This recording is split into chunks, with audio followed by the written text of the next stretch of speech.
तो फ्रेंड्स, इस पॉइंट में ये कहा जा रहा है कि इस पॉइंट के ऊपर आपको आपको आपको क्वेश्चन भी मिलेगा स्टडी मटेरियल में। इस पॉइंट में ये कहा जा रहा है कि a new assessment is made of net realisable value in each subsequent period. तो फर्स्ट तो ये पॉइंट है। इस पॉइंट में यह है कि अगर आपने किसी भी अगर आपने इन्वेंट्री को एनआरवी पे अगर आपने रिकॉग्नाइज करा है, तो आपको फर्दर सब्सिक्वेंट पीरियड में भी हर साल फिर आपको एनआरवी पे रिकॉग्नाइज करना पड़ेगा। इसका मेजरली पर्पस ये होगा कि ये है कि इसमें कि अगर आपने इन्वेंट्री की वैल्यू रिड्यूस करी है, कॉस्ट से रिड्यूस करी है, तो आप सबसे फर्दर सब्सिक्वेंट पीरियड में भी आप उसे अगेन रिकॉग्नाइज करिए कि मे बी ऐसी कंडीशन हो कि जो आपने उसकी कॉस्ट से उसे रिड्यूस करके एनआरवी पे लाए हैं, तो क्या पता फर्दर ऐसी कंडीशन बन जाए कि उसकी अभी इन्वेंट्री की वैल्यू बढ़ गई हो। तो मीन्स उसको मेजर करना है कि अगर एक बार कॉस्ट से नीचे गिर गई है, तो क्या पता वो कंडीशंस अच्छी होने पे वो वापस उसकी कॉस्ट बढ़ गई हो। सो इसलिए बस एक तो ये है कि इसमें कि हर साल इन्वेंट्री को अगर आपने एक बार एनआरवी पे रिकॉग्नाइज करा है, तो आपको बार बार उसे फिर नेक्स्ट ईयर से उसे अगेन उसको मेजर करना पड़ेगा कि उसकी कॉस्ट बढ़ी है घटी है, अगेन ये है। एंड सेकंड थिंग ये कि when the circumstances that previously caused inventory to be written down no longer exist. So ठीक है, इस पॉइंट में सेकंड पॉइंट में ये क्या क्या रख रखा है कि अगर आपने किसी भी इन्वेंट्री का प्राइस अगर आपने रिड्यूस करा है, मान लीजिए एक इन्वेंट्री का आपकी किसी इन्वेंट्री का प्राइस था 1000, तो 1000 से अगर आपने उसको रिड्यूस करके आपने 800 करा है, 800 आपने उसको कर दिया। अब अगर मान लीजिए सर्कमस्टांसेस नेक्स्ट ईयर ऐसे बन गए कि जो इकोनॉमी जो इन्वेंट्री है उसके प्राइसेस बढ़ गए, इन्वेंट्री के प्राइसेस एनआरवी पे रियलाइज करने के बाद नेक्स्ट ईयर मानने कि सर्कमस्टांसेस कुछ अच्छी हो गए, तो फिर उसके प्राइसेस बढ़ गए।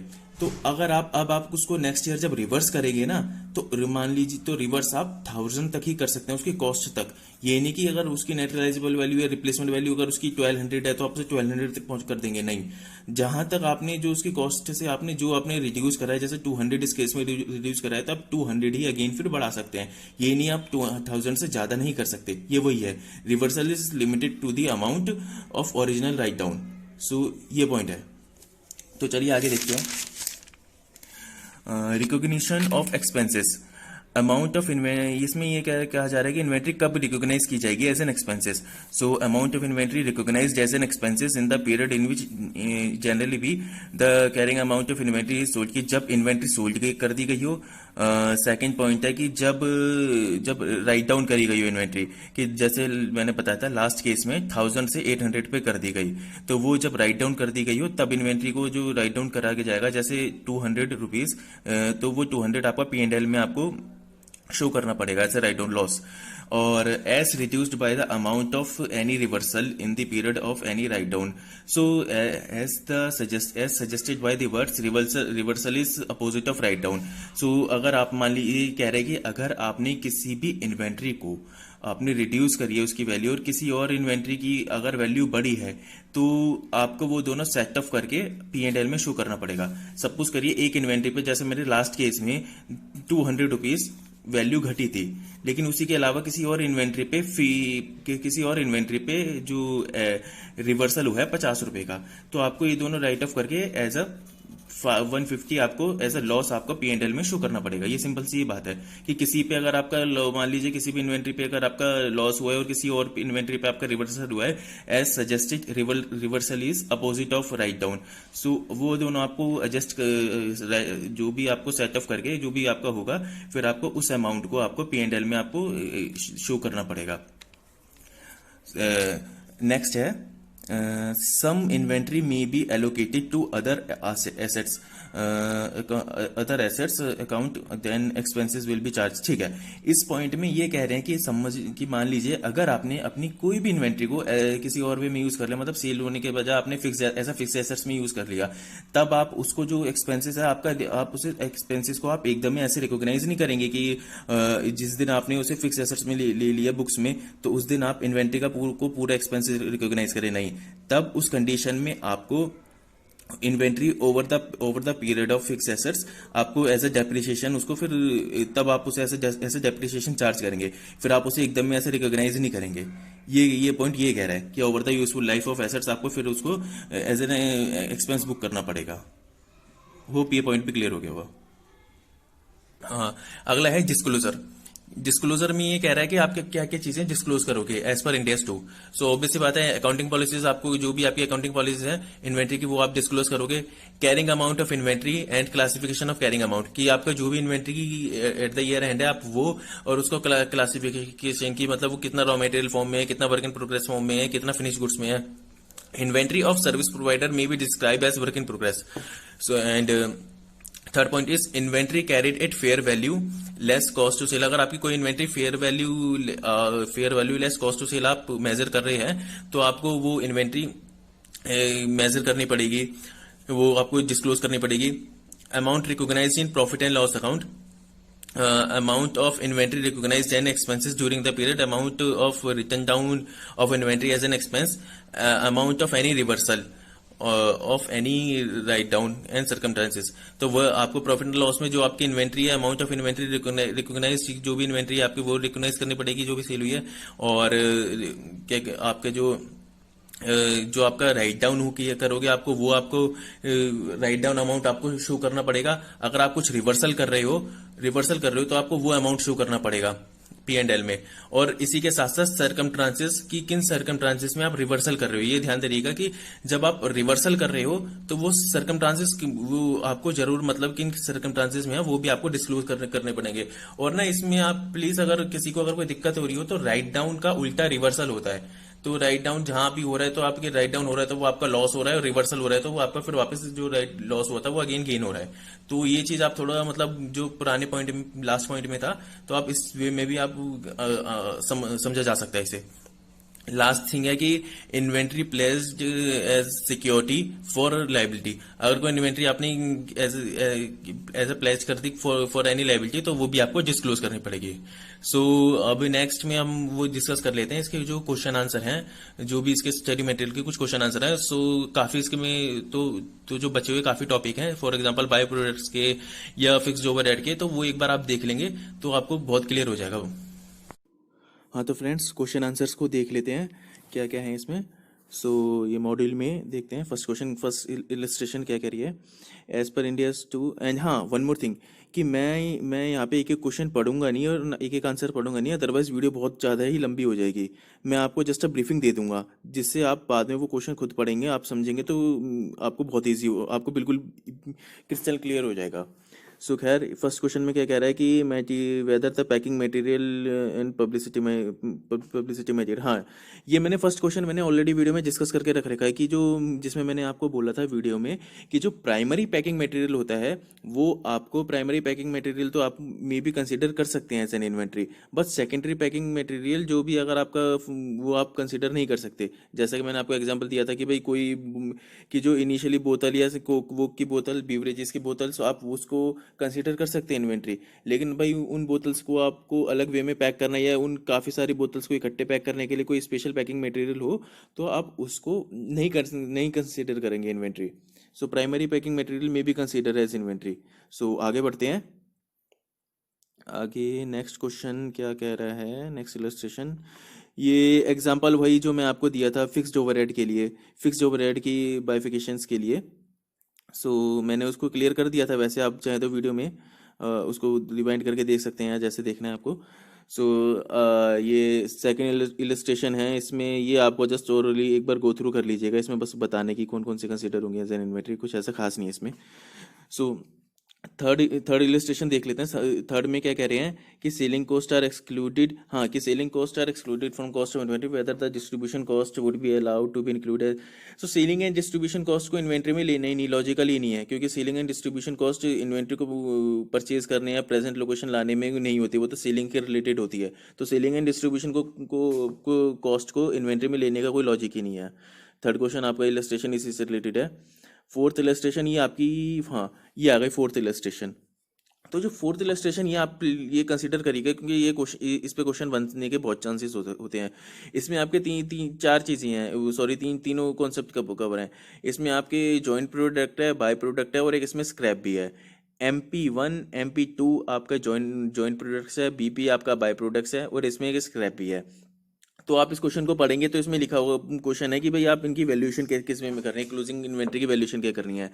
सो मैंने जॉइंट प्रोडक्ट्स के लिए मैंने क्या बताया था, जॉइंट प्रोडक्ट्स के लिए मैंने बताया था कि जो भी अगर उनकी जो सेपरेट कॉस्ट अगर आइडेंटिफाई हो सकती है तो उसी वे में, अगर सेपरेट कॉस्ट ऑफ कन्वर्शन अगर नहीं आइडेंटिफाई हो सकती तो उनको रॉ मटेरियल, अगर वो रॉ मटेरियल की फॉर्म में सेल हो सकते हैं तो उस वे में, उस प्रपोर्शनेट सेलिंग प्राइस में या फिनिश गुड्स की प्रपोर्शनेट सेलिंग प्राइस में आप उसे सेल कर सकते हैं। कि फिनिश गुड्स में बना के वो जो जितने भी फिनिश गुड्स के सेलिंग प्राइस में वो सेल होंगे, आप उसी प्रपोर्शन में उनकी जो इन्वेंट्री है उसकी उसकी कॉस्ट को उसी इन्वेंट्री में बाइफिकेट कर सकते हैं। सो चलिए एग्जांपल से समझते हैं कि क्या है, किस वे में होगा एक्चुअली ये। तो इस एग्जांपल में मैंने जैसे बोला 3 प्रोडक्ट थे, तो इसमें इन्होंने क्या करके रख रखा है कि पहले तो इन्होंने टोटल कॉस्ट नहीं की, जो इन्होंने जो बाय प्रोडक्ट है, बाय प्रोडक्ट की इन्होंने रिलाइजेबल वैल्यू निकाली कि नेट रिलाइजेबल वैल्यू कितनी है। टोटल सेलिंग प्राइस इतनी है बाय प्रोडक्ट की 40,000, उसमें से उन्होंने processing, further processing and packing material को डिडक्ट करके नेट सेलिंग प्राइस जो बाय प्रोडक्ट की है वो 30,000 वो उन्होंने निकाल ली। फिर उसके बाद इन्होंने क्या करके रख रखा है कि जो कॉस्ट थी, टोटल कॉस्ट, इन्होंने पहले टोटल कॉस्ट कंप्यूट करी कि ये सब बनाने में टोटल कॉस्ट कितनी आ रही है। अब टोटल कॉस्ट में से उन्होंने बाय प्रोडक्ट की और स्क्रैप को डिडक्ट कर दिया। और मैंने बाय प्रोडक्ट के लिए भी मैंने बताया था कि बाय प्रोडक्ट को मटेरियल हम कंसीडर करते हैं तो उसको, उसकी नेट रिलाइजेबल वैल्यू को हम प्रोडक्ट की मेन कॉस्ट में से डिडक्ट कर देते हैं, मैंने बताया था बाय प्रोडक्ट के लिए भी। तो वही इन्होंने करके रख रखा है कि बाय प्रोडक्ट की जो नेट रिलाइजेबल वैल्यू जो उन्होंने ऊपर 30,000 कंप्यूट करी है उसको, और जो स्क्रैप वैल्यू है अलग से 5,000, उसको उन्होंने टोटल प्रोडक्ट की टोटल जो कॉस्ट में से डिडक्ट कर लिया। अब जो ये कॉस्ट निकली है ना 3,20,000, ये आपकी दोनों जॉइंट प्रोडक्ट की है, जो दोनों MP1 और MP2 की है। अब इसको बाइफिकेशन कैसे करना है, इसको बाइफिकेशन इनके सेलिंग प्राइस के रेशियो में कर सकते हैं। और इन्होंने वही इसके सेलिंग प्राइस के रेशियो में जो भी, जो MP1 5,000 थे, MP2 4,000 थे, उनका total selling price, total selling value उनकी 3 लाख और 2 लाख बनी। और फिर उन्होंने इसी रेशियो में 3,20,000 को इसी रेशियो में 3 लाख और 2 लाख 3:2 रेशियो में उन्होंने डिवाइड कर दिया। तो 1,90,2,000 डिवाइडेड बाई 5,000 आपका 38.4 आपकी कॉस्ट आ गई, इसी वे में ये हो गई MP2 की भी। तो और इसी कॉस्ट को लेके इन्होंने जो क्लोजिंग इन्वेंट्री है उसकी वैल्यूएशन कर दी। सो वही जैसा मैंने बोला था मैं कि आप इसे क्लियर देखेंगे तो आपको पूरी अंडरस्टैंडिंग हो जाएगी बाय प्रोडक्ट की, कि वो उसी वे में जो सेलिंग प्राइस होता है फिनिश गुड्स का, उसी रेशियो में आप उसको उसकी इन्वेंट्री को वैल्यूएशन कर सकते हैं, जो टोटल कॉस्ट को उसी में बाइफिकेट करके आप उस वैल्यूएशन कर सकते हैं। सो अगला क्वेश्चन क्या है, अगला देखते हैं इन्वेंट्री में अगला क्वेश्चन क्या आ रहा है इसमें। हाँ, अगला क्वेश्चन ये आपके लिए, अगले क्वेश्चन में इसमें आपका ये पूछा जाएगा कि इसमें cost measurement measurement technique of cost आपको ये देखनी है कि फर्स्ट, जो इसमें फर्स्ट केस होगा ना, फर्स्ट केस में क्या है कि फर्स्ट केस में जो अकाउंटेंट है उसके पास ना ये डाटा कॉस्ट के रिलेटेड डाटा नहीं होगा कि जो वो चीज़ें सेल कर रहे हैं उसकी कॉस्ट कितनी आएगी, लेकिन उसको एक्चुअली सेलिंग प्राइस पता होगा, उसके पास कॉस्ट से रिलेटेड डाटा नहीं आएगा। तो इसमें रिटेल मेथड लगेगा, क्योंकि रिटेल मेथड क्या कहता है, रिटेल मेथड ये कहता है कि आप जो सेलिंग प्राइस में से GP मार्जिन डिडक्ट कर देंगे तो आपकी कॉस्ट निकल जाएगी। अब वही यहाँ पे अब यूजफुल होगा, क्योंकि यहाँ पे ऑलरेडी कॉस्ट कॉस्ट तो यहाँ पे पता नहीं है, तो GP मार्जिन आप सेलिंग प्राइस में से डिडक्ट करके हम कॉस्ट निकाल लेंगे रफली। तो वही मेथड इसमें लगेगा, वही यहाँ पे मतलब वही इस सिचुएशन में वही कॉस्ट की टेक्निक वही सही है, क्योंकि हमें कॉस्ट के रिगार्डिंग इन्फॉर्मेशन नहीं है।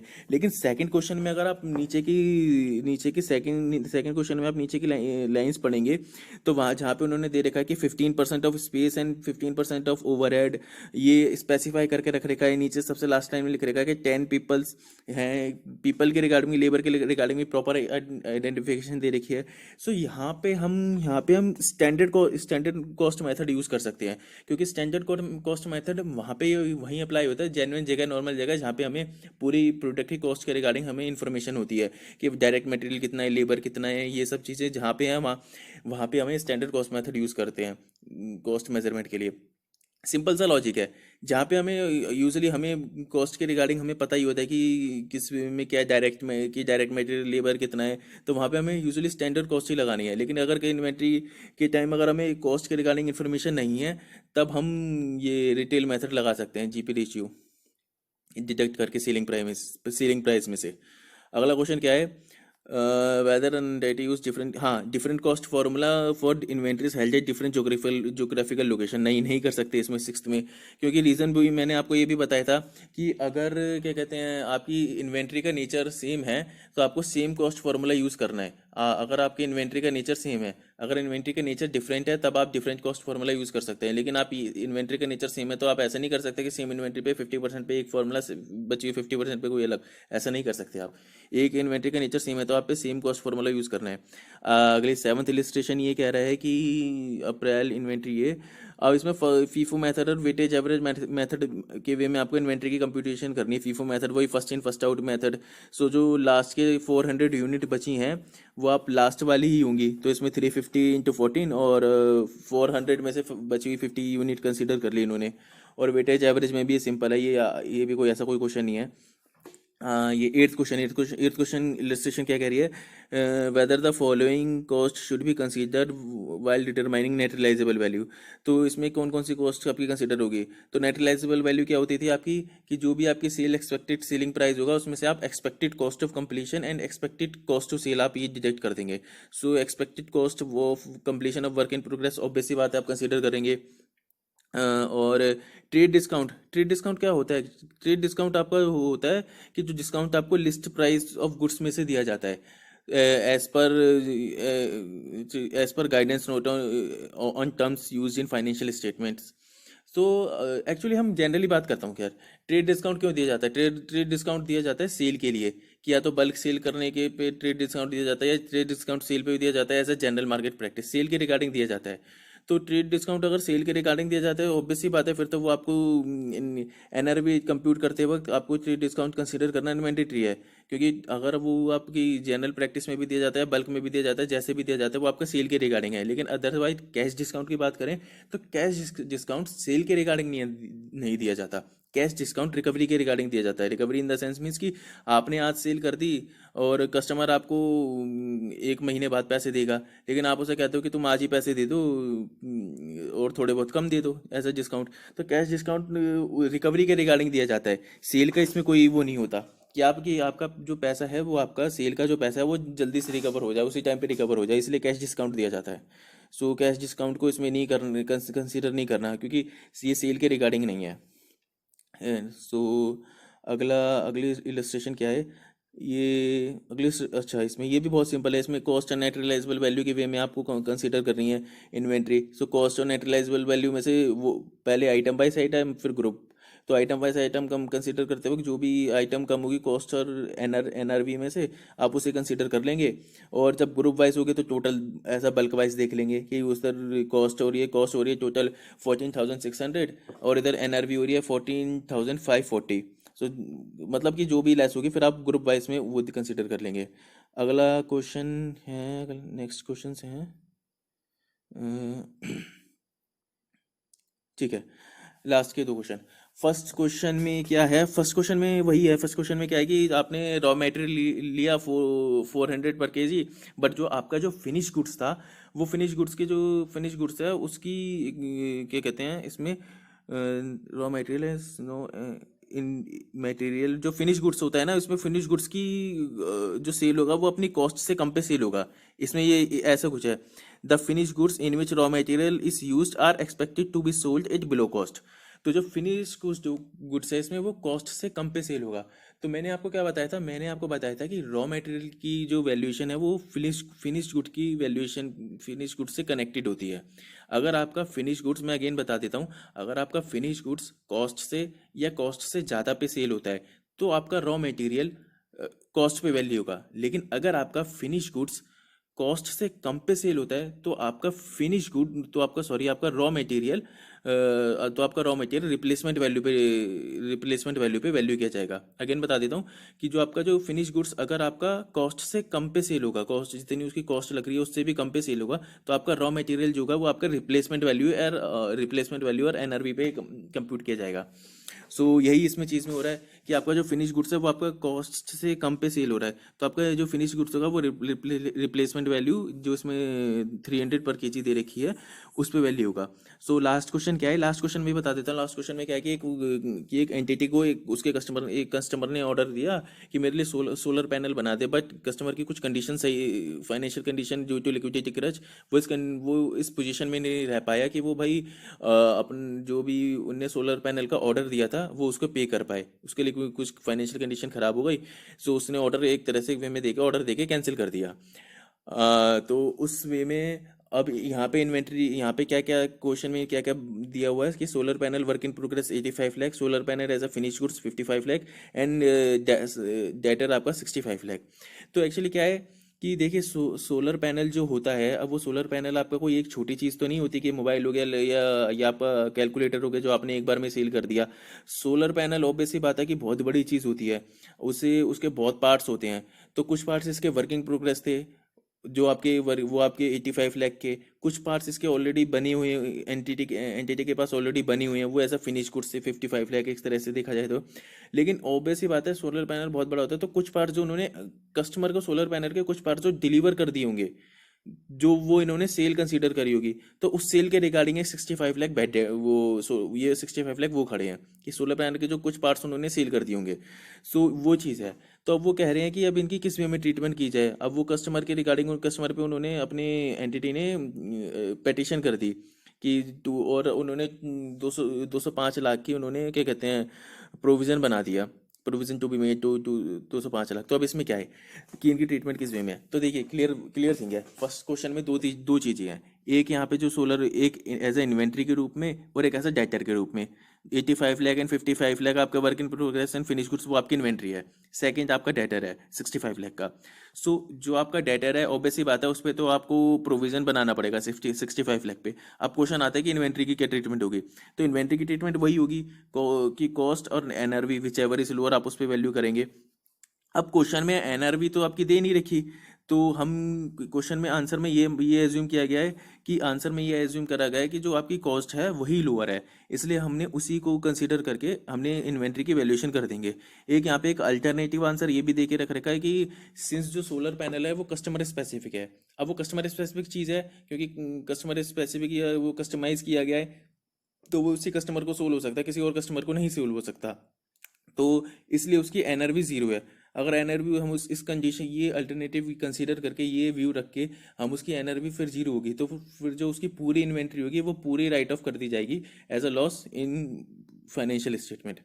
तो बस ये दो व्यू हैं, दो व्यू लेके आंसर कर दिया गया। आप किसी भी व्यू लेके को एजम्पशन लेके आंसर कर सकते हैं कि आपकी जैसे कि जो फर्स्ट एजम्पशन थी कि जो आपने कॉस्ट को ही लेस मान लिया, एनआरवी क्वेश्चन में नहीं दे रखी, तो हमने एज्यूम कर लिया कि जो कॉस्ट है उसकी वही लेस है, तो वही कॉस्ट को लेस करके आप उसकी इन्वेंट्री की वैल्यूएशन कर दीजिए। तो आप कैसे भी आंसर कर सकते हैं। और डेटर्स के रिगार्डिंग मैंने बता ही दिया। तो होप आपको इसको कुछ आपके इसके कॉन्सेप्ट क्लियर हो गई हो, and best of luck. And video अच्छी लगी हो तो प्लीज़ लाइक कर दीजिएगा, सब्सक्राइब कर दीजिएगा। Thank you, take care.